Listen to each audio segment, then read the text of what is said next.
Imagine a world where your initial impression of someone, say, their attractiveness, unconsciously dictates every other judgment you make about them, their intelligence, their kindness, their trustworthiness. A world where a single positive trait casts a glittering, deceptive glow over their entire being, blinding you to their flaws. This isn't science fiction.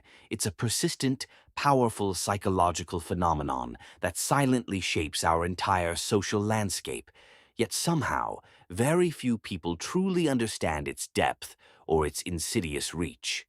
What if this halo effect isn't just a minor cognitive bias, but a fundamental hidden mechanism that unfairly rewards some and punishes others, altering destinies without a single conscious thought?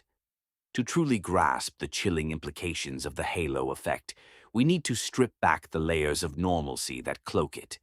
First coined by psychologist Edward Thorndike in 1920, his initial observations were stark. He asked commanding officers to rate their soldiers on various qualities: intelligence, physique, leadership, character. What Thorndike discovered was unsettling. If an officer rated a soldier highly in one positive quality, say their physical appearance, they tended to rate them highly in all other, unrelated qualities, even if there was no objective basis for it.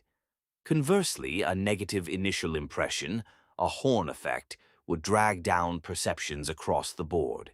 It was as if a single dominant trait created an invisible halo of positivity or negativity, spreading its influence far beyond its actual scope.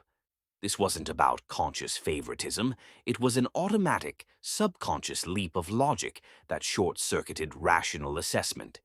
The human mind, in its endless quest for efficiency, often takes mental shortcuts. But what if these shortcuts lead us fundamentally astray, not just in trivial judgments, but in decisions that profoundly impact lives? This isn't some obscure psychological footnote.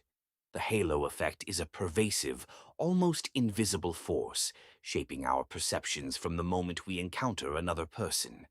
Think about it. A well-dressed, articulate job candidate is instantly perceived as more competent, even before they've uttered a word about their skills. A physically attractive defendant in a courtroom, shockingly, can receive lighter sentences than their less attractive counterparts, simply because jurors unconsciously attribute positive qualities like trustworthiness and innocence to their appearance. The research backs this up, time and again.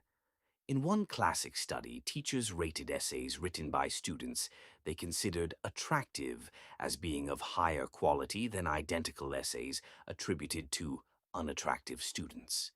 The content was precisely the same, yet the perceived writer's appearance literally changed the grading. The sheer irrationality of it is what makes it so unsettling. Our brains are performing a complex, often unfair calculus beneath the surface, and we're largely oblivious to its operations. But the rabbit hole goes deeper. The halo effect isn't just about physical attractiveness, although that's certainly one of its most potent triggers. It can be any salient, initially positive trait: charisma, a prestigious university degree, wealth, even a confident speaking style. Consider the rise of certain public figures or corporate leaders. How many ascended not purely on merit, but on an initial dazzling impression that cascaded into an unquestioning belief in their competence and judgment? We project an entire constellation of positive traits onto them, creating an almost impenetrable bubble of perceived infallibility. And when such a figure eventually falters, the collapse can be spectacular, precisely because the illusion of their halo finally shatters, forcing a brutal reevaluation of every attributed quality. The disillusionment is often proportional to the intensity of the initial, biased admiration. This phenomenon distorts not only how we perceive others, but also how we evaluate ourselves. If you're consistently met with positive reactions due to an unconscious halo, it can inflate self-perception and diminish the drive for genuine self-improvement. Conversely, if you're battling a persistent horn effect, the struggle for recognition and fair assessment becomes an uphill battle, a a silent yet profound injustice. The most chilling aspect, perhaps, is how it weaponizes first impressions.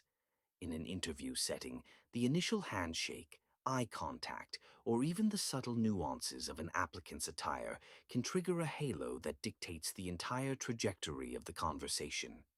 The interviewer, under the unconscious sway of this bias, might ask leading questions, interpret ambiguous answers positively, and ultimately hire a less qualified candidate over a more deserving one, all without ever realizing a bias was at play. We tell ourselves we make rational, objective decisions, especially in professional contexts, but the halo effect demonstrates just how fragile and easily swayed our judgments truly are. It's a silent, subtle saboteur of meritocracy. Now, let's consider a scenario that truly lays bare the insidious power of the halo effect. Imagine a small town rocked by a series of petty thefts. The prime suspect quickly becomes a newcomer, a young man named Alex. Alex is quiet, dresses a little shabbily, and has an unconventional hairstyle. He doesn't conform to the town's established look. Almost immediately, a collective horn effect begins to manifest. His quietness is interpreted as suspicious, his attire as an indicator of poverty and potential desperation, his hairstyle as a sign of rebellion or untrustworthiness. The townspeople, the local police, even some of the shopkeepers, subconsciously begin to weave a narrative around him. Every ambiguous action he takes, every accidental glance, is reinterpreted through this negative lens. He becomes the problematic one, the outsider with a bad vibe. Meanwhile, the actual culprit is Sarah, a charming, universally beloved young woman from a prominent family. Sarah is attractive, articulate, and always impeccably dressed. Her family is well respected in the community, and she volunteers at local charities. When suspicion briefly falls on her, the town's collective halo effect kicks in with full force. "Oh, not Sarah! She would never do such a thing," people exclaim. "She's so sweet, so kind, so well-mannered." Her radiant halo of perceived goodness blinds everyone to the possibility of her culpability. Any evidence hinting at her involvement is dismissed, rationalized, or simply ignored. "She must have been in the wrong place at the wrong time," they whisper. "Someone must be trying to frame her." The initial positive judgment about Sarah's character utterly overshadows any contradictory facts. Alex, despite possessing minimal proof against him, faces intense scrutiny, public suspicion, and even harassment. Sarah, meanwhile, operates with impunity, shielded by the unconscious biases of an entire community. The thefts continue, Alex's reputation is unfairly destroyed, and Sarah's halo remains intact, an invisible shield protecting actual wrongdoing. The true terror here isn't just the misjudgment, it's the systemic, unconscious erasure of one person's innocence and the stubborn insistence on another's, purely based on superficial, preconceived notions. This town's plight, fictionalized as it may be, mirrors countless real-world scenarios, from hiring decisions that overlook talent, to judicial errors that ruin lives, to political choices driven by charisma over capability. The halo effect isn't just about an individual making a flawed judgment. It's about how these flawed judgments aggregate, reinforcing stereotypes and perpetuating cycles of advantage and disadvantage that have nothing to do with genuine merit or character. It's a reminder of the profound gap between objective reality and our subjective perception of it. We are not the rational, clear-eyed judges we believe ourselves to be. Instead, we are intricate networks of cognitive shortcuts, biases, and unconscious processes, constantly constructing a reality that is often more convenient than it is accurate. To this day, the halo effect continues its silent, relentless work, shaping our interactions, influencing our decisions, and subtly altering the course of our lives and the lives of those around us. It's a testament to the fact that even with centuries of psychological understanding, much of what drives human behavior remains hidden just beneath the surface of our awareness. We may never fully escape its grasp, but perhaps, just perhaps, by acknowledging its existence, by shining a light into its shadowy corners, we can begin to mitigate its most damaging consequences. Or will we remain forever enchanted by the deceptive glow of the halo, content to judge the book by its cover, unknowingly altering destinies in the process? The question lingers, unsettling and unanswered, reminding us of the profound complexity that underlies every human connection.